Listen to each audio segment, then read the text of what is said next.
Thank you for joining me for lesson 162 and 163 of Sefer HaMitzvos daily study. So we're picking up Shabbat's lesson and today's lesson today. So for the lesson from Shabbos, we have positive mitzvah 66, negative 147, positive 67, negative 102, negative 103, and negative 138. And these are going to kind of finish up discussing the different types of offerings that are made, and then address further rules regarding offerings and when and how they are how they're done. So first of all, the offering of the peace offering. We've previously mentioned that there's a positive mitzvah going with each of the types of offerings, and the positive mitzvah has always been that we're to follow the order and the rules regarding the offering. So the order in which the procedure in which it is performed. So in this case, that's for the shlamim, or the peace offering. All right. Now, negative mitzvah 147, consuming offerings before their blood is sprinkled on the altar. So it's forbidden to eat the flesh of sacrifices of the holy class. Remember, there's two different kinds of offerings. There's the kodshim, the code like kodesh, like a holy offering, and then there's the holy of holies. So for holy offerings, then that would be like the peace offerings or the Thanksgiving offerings, which people would be allowed to partake of. But they're not allowed to partake of their portions of these offerings until the blood has been applied to the altar by sprinkling. All right, the procedure of the meal offerings. So when offering a meal offering or a mincha offering, any of the different varieties of meal offerings that are detailed in the Torah, we're commanded to follow the procedure as outlined in the Torah. And one of the things that is prohibited regarding the meal offering is that you are not to put oil upon it, and you're not to put frankincense into it. And that's two separate mitzvahs. And this is specifically when that meal offering is a sin offering.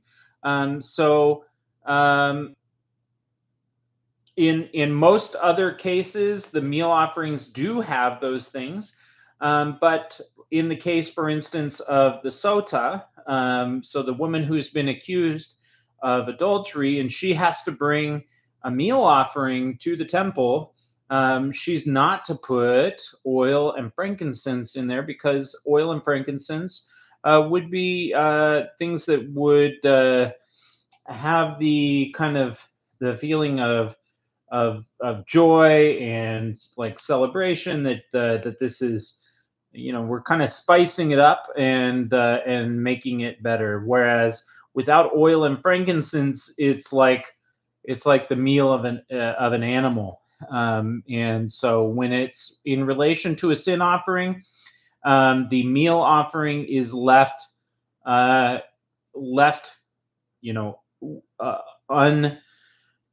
we don't spice it up or whatever with the frankincense and the oil. All right. So those were two negative mitzvahs, and now consuming the priest's meal offering. So if a priest brings a meal offering, then it is forbidden to consume that meal offering. The prohibition also includes partaking of the meal offering brought by a high priest. So nobody, not even the priests, are able to consume of that offering. All right. Now, lesson 163, here are today's mitzvahs. negative mitzvah 124, positive 88, positive 83, and negative mitzvah 155, excuse me. So baking the remainder of a meal offering as leaven, Leviticus 6:10 comes and says that we are not allowed to, once we've brought a meal offering, you're not, and it's been offered at the altar, then it's not able to be then turned into bread. It should not be baked, leavened. So um, that's forbidden. All right. Positive mitzvah 88. The consumption of meal offerings. So a a meal offering, um, the part of it is offered on the altar.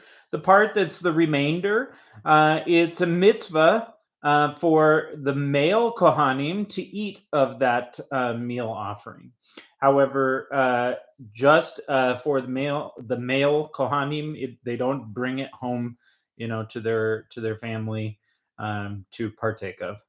All right. Fulfilling sacrificial obligations. Deuteronomy 12:5 and 6 says, "You shall inquire after his dwelling and come there, and there you shall bring your burnt offerings." So we're commanded to satisfy all of our pledges on the first festival of the three biblical festivals of Pesach, Shavuos, and Sukkot, following the undertaking of the pledge. So if we say we're going to bring this offering, then we have a positive mitzvah that we need to bring that offering at the first chag, the first festival that comes up, and so that we would bring that on the first time. That's a positive mitzvah, and so that includes sacrifices, money that you've said that you're going to donate, as well as various mandatory gifts to the poor.